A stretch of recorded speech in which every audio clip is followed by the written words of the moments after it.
Je m'appelle Aurélie Mouloa, je suis une bruxelloise d'origine congolaise qui a 32 ans à l'heure actuelle. Je suis née, j'ai grandi ici à Bruxelles. J'étais éduquée par une maman solo qui est infirmière. J'ai fait des études de publicité et communication commerciale à l'IEX. J'ai été diplômée en 2016 et puis peu de temps après, en 2018, j'ai commencé à travailler à l'ICHEC pour le Start Lab de l'ICHEC qui est donc un incubateur pour jeunes entrepreneurs. J'ai travaillé pendant 5 ans. Pendant ces 5 ans, en 2020, j'ai créé Belle Jeune Entrepreneur qui est donc une plateforme de promotion et d'accompagnement de l'entrepreneuriat afro-belge féminin, que je mets en avant les femmes entrepreneurs de Belgique et je les accompagne dans leur montée en compétences, tant au niveau des soft skills, tout ce qui est leadership, etc., que hard skills, communication, gestion, etc. Au-delà de ça aussi, je suis la présidente du conseil d'administration de la SBL ICU, qui travaille sur tout ce qui est visibilisation des femmes noires, notamment dans la culture, l'histoire et l'espace public.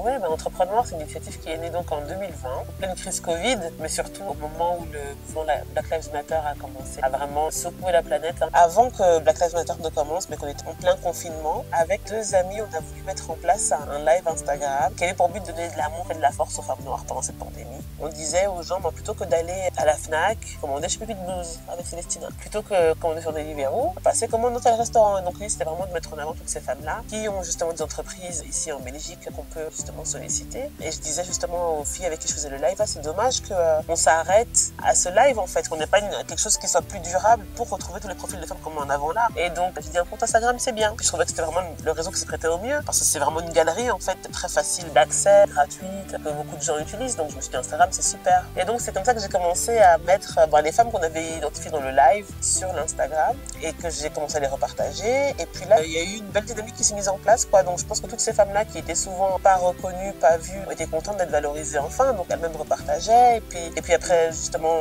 Black Lives Matter a commencé là, George Floyd et tout. Les gens découvraient le racisme en disant mais qu'est-ce qu'on peut faire? Payer. Si vous voulez avoir un impact réel, concret et tout, ça passe par le portefeuille. C'est pas juste mettre des carrés sur Instagram et lever le poing en l'air. C'est activement en fait donner des coups de pied dans la fourmilière sociale et ça passe par l'économie. Donc c'est comme ça que vraiment j'ai lancé le compte Instagram entrepreneur à ce moment-là. Donc voilà, et puis après rapidement on m'envoyait des messages qui disaient c'est super, c'est quoi la suite? Il faut une suite. Ok, on va faire une suite alors. Et puis j'ai organisé mon premier market à peu près 2 mois après le lancement de la page Instagram. Il y a eu 25 exposantes, il y avait beaucoup de monde, toute une journée. C'était vraiment super. C'est là qu'en 2022, vers mars, j'ai appelé mon ami Leslie, je lui ai dit je vais créer une SBL. Et en avril, du coup, la SBL était créée. Et donc là, j'ai dit ok, il y a la boîte, il y a moi. Maintenant, il faut mettre de l'argent dans la boîte pour que je puisse rentrer aussi dedans. Et donc là, j'ai commencé à rédiger des appels à projets. Et là, Leslie m'a dit écoute Aurélie, tu calmes. Parce que toi, t'es tout feu tout flamme, on te connaît. Ça va prendre du temps avant de pouvoir te rémunérer, etc. Peut-être qu'il faudra compter 1 an, 2 ans. Donc j'ai rentré un premier appel à projet auprès de l'ONU qui n'a pas été accepté. J'ai dit ok,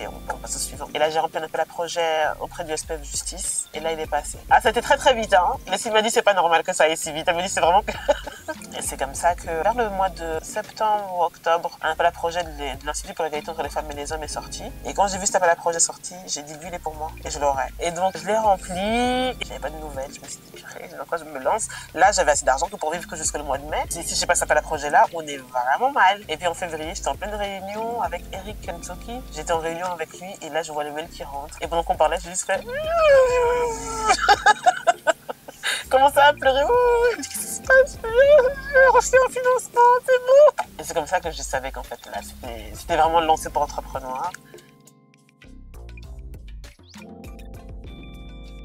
Et je me suis dit en tout cas quelque chose qui permet d'avoir plus d'assurance. Moi, ce que je constate, c'est que beaucoup, parfois, ont peur de se considérer comme entrepreneur. Et je me dis, un programme qui permet d'assainir les bases et de se dire, ok, on revoit ça une bonne fois pour toutes et on sait que c'est validé et on avance. Donc, le programme de formation qui dure 3 mois, par exemple, on parle de leadership au démarrage. Dans le leadership, il y a comment est-ce qu'on se projette dans l'avenir. Il y a comment est-ce qu'on prend soin de son corps et de son cerveau. C'est comme ça le son des opérations. Comment est-ce qu'on s'engage en tant qu'entrepreneur dans toutes ces problématiques-là. Ensuite, tout ce qui est lié à l'administratif. C'est quand même ça qui nous tue ici en Belgique. L'administratif, c'est quand même quelque chose, faut savoir nager en eau trouble quand il s'agit d'administratif. Et la gestion de projet en soi, enfin comment est-ce qu'on gère un projet de A à Z, les outils de gestion de projet, voilà. Il y a des coachings collectifs aussi qui se font en présentiel entre les sessions digitales. Ce qui est prévu pour l'année prochaine, comme c'est quand même costaud, c'est de travailler par module. Donc plutôt qu'avoir un programme de 3 mois, je vais plutôt faire un module spécial communication digitale par exemple, outils de gestion de communication digitale, plan de communication, trucs comme ça. Et puis un module spécial réseaux sociaux, avec vraiment une formation, une journée de formation sur Facebook, LinkedIn, Instagram, TikTok et vraiment consolider ça. Un module sur tout ce qui est gestion de projet, un module et donc que ce soit activable uniquement par module plutôt que faire tout un programme de formation. Et en fait, c'est ce qui me touche, c'est qu'il y en a beaucoup qui me disent « Ah, mais je suis pas encore vraiment entrepreneur. » Et je dis « Pourquoi tu penses que tu n'es pas encore entrepreneur ?» Ah, parce que je gagne pas d'argent. Et alors, on va sortir, en fait, de cette vision capitaliste de l'entrepreneuriat, etc. Pour moi, une entrepreneur, c'est une femme qui a un projet, qui se met en action, qui le développe. Que derrière, elle sorte de l'argent ou pas, que ce soit à but lucratif ou pas, pour moi, c'est vraiment le fait de se mettre en mouvement. Il y en a une qui avait juste un blog, par exemple, de vulgarisation scientifique. Et donc, elle expliquait certaines choses liées à l'alimentation, liées aux éléments. Elle gagnait pas d'argent. Et juste, ça lui faisait plaisir de développer ça, etc. Et tout. Moi, je l'ai mis sur entrepreneur. Parce que c'est une initiative qui nécessite aussi d'être soutenue. On ne sait pas en plus comment un truc va évoluer. Premier challenge, je pense, premièrement, il est intrinsèque. C'est vraiment le fait de dépasser les barrières qu'on a intérieurement. Et ça, parfois, c'est les pires. Il n'y a pas plus esclave que celui qui a des chaînes mentales, en fait. Mais après, c'est normal d'avoir des doutes. Et je pense même que c'est sain d'avoir des doutes. Le deuxième, je pense que c'est l'accès au financement. L'accès au financement, c'est réellement un problème pour certaines. Et la manière dont, du coup, elles vont aussi opérer avec leurs propres finances. Quand elles se font des petits sous, à quoi servent ces petits sous? Est-ce que c'est pour réinvestir dans leur business ou bien c'est pour acheter les cahiers des enfants ou ci ou ça? Et en fait, beaucoup ont peur d'aller solliciter de l'argent à des organismes comme Finance and Investment Bruxelles, avec qui on a entamé un travail. Là, je suis un peu à bout de souffle, mais je pense que je vais essayer de le relancer avec eux en 2025, justement, sur comment est-ce qu'on peut briser les tabous et de la part des financiers et de la part aussi des entrepreneurs elles-mêmes. La problématique, en troisième lieu, de l'accès à l'information. Savoir où se trouve l'info, comment faire ci, quelle telle démarche.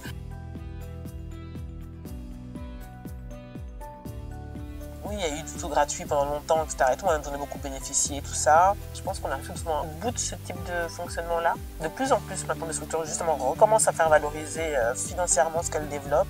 Comme je l'ai dit, après, c'est pas tout le monde paye comme ça. C'est qu'on s'adapte aussi à qui dans notre cible ou qui dans notre niche a les moyens ou pas, ou dans quelle mesure, en fait, faire en sorte que la pilule soit plus simple à avaler. C'est ce que si on fait de l'échelonnement.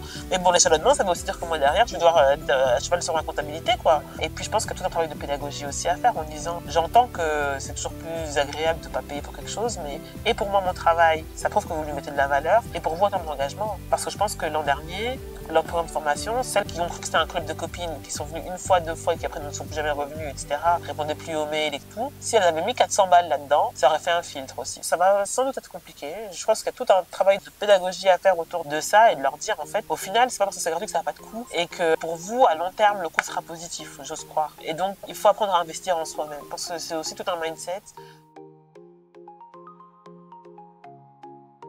Je pense que pour moi, ma plus belle réussite en termes d'action, c'est le bootcamp. Celui de l'année passée spécifiquement, parce que c'était le premier, je suis sûre de rien et tout. Et c'était trop bien. Le seul échec qui est apparu dans ce bootcamp, c'est que j'ai oublié le pesto pour les pâtes du mercredi. Tout le reste, c'était super. Bien mieux que ce que j'aurais pu imaginer, donc ça oui. En termes de participants, je suis en lien avec beaucoup d'entrepreneurs de manière assez régulière. Et donc je vois leur croissance et souvent j'arrive à voir qu'est-ce qui les a aidés ou alors même elles me le disent. Et à un moment, je me suis dit, oh, j'aurais dû prendre le temps d'à chaque fois tous les enregistrer, les mettre dans un petit cahier là. Par rapport à l'entrepreneur, en tout cas, une chose que je voudrais dire aussi, c'est que pendant longtemps, j'ai continué à dire oui, ça m'est un peu tombé dessus par hasard, moi j'ai pas pensé le projet, etc. Et tout. Bon. Après, quand j'ai revu mes vieilles discussions de 2019, j'ai vu que c'était pas du tout un hasard, que l'idée était là, etc. Mais la manière dont ça s'est mis en place, c'était très rapide. Mais une chose est sûre, c'est que j'ai toujours dit, je ne veux pas mourir madame entrepreneur. Un truc qui m'importe, c'est d'arriver à créer quelque chose qui est identifiable, avec une mission qui est identifiable, qui a des process, avec une équipe, etc. Et je voudrais aussi trouver un espace physique dans lequel nous établir, vraiment un espace à nous, avoir un espace avec des espaces partagés qu'on propose aux entrepreneurs, avec un studio média, avec différentes choses, etc. Ça, c'est vraiment ma vision. Et une fois que tout roule, dire, écoutez, moi, je pense que je fais ma part, quoi. Le truc qu'il est créé, il est lancé, etc. et tout. Moi, je me tire. Je vais laisser la place à quelqu'un d'autre qui va laisser vivre, parce qu'il faut qu'entrepreneur puisse me survivre. C'est comme ça, en fait. Moi, c'est une question que je pose toujours aux entrepreneurs. C'est qu'est-ce que vous faites pour que vos initiatives soient pérennes, qu'elles vous survivent, qu'elles ne meurent pas avec vous, parce que c'est ça notre souci aussi, c'est qu'on a un souci avec la transmission, etc. On est toujours là dans un truc qu'on transmet comme ça, etc. et tout, mais comment est-ce qu'on fait pour que ce soit quelque chose de beaucoup plus horizontal, beaucoup plus collectif, et ça va nous dépasser en tant que personne. Je dis oui, on devrait te voir plus, tu partages jamais tes interviews, tu partages jamais ceci et cela. Je dis parce que je veux pas qu'on accole entrepreneur à ma personne, parce qu'il y a un jour où j'espère en sortir, et que ce sera quelqu'un d'autre, et qu'en fait ce qui compte c'est le nombre. C'est pas moi qui traque le truc, c'est le nombre. Donc moi, en tout cas, ma vision pour entrepreneur, c'est une structure qui devienne qui elle est en fait, au-delà de ma personne. Comme n'importe quelle banque en fait, qui c'est qui dirige Belfius ou qui c'est qui dirige tel truc? Personne. C'est l'entité en soi qui est là. En conclusion, c'est que c'est ça faire société en fait. Faites plusieurs choses. Parfois on me dit oui, mais c'est pas facile, oui, mais on trouve pas, oui, mais toujours des oui, mais à gauche, à droite, etc. et tout. Et je dis ouais, mais en fait, être anti, c'est aller à l'encontre d'eux, c'est un effort. Il va falloir creuser pour trouver d'autres profils, il va falloir creuser pour trouver d'autres initiatives. C'est un effort. Si c'était facile, tout le monde le ferait. Donc c'est ça aussi faire société, je pense, ça commence par soi. Qu'on soit entrepreneur ou pas, on est tous des consommateurs d'une certaine manière. Et que si on passe notre temps à dire qu'on veut une société plus équitable, en fait, le changement commence par nous. Bien évidemment, c'est pas que nous, il y a les pouvoirs publics derrière et tout ça. Et c'est pour ça que j'invite aussi là les entrepreneurs à prendre leur place, à plus demander la permission en fait à aller chercher ce qui leur appartient.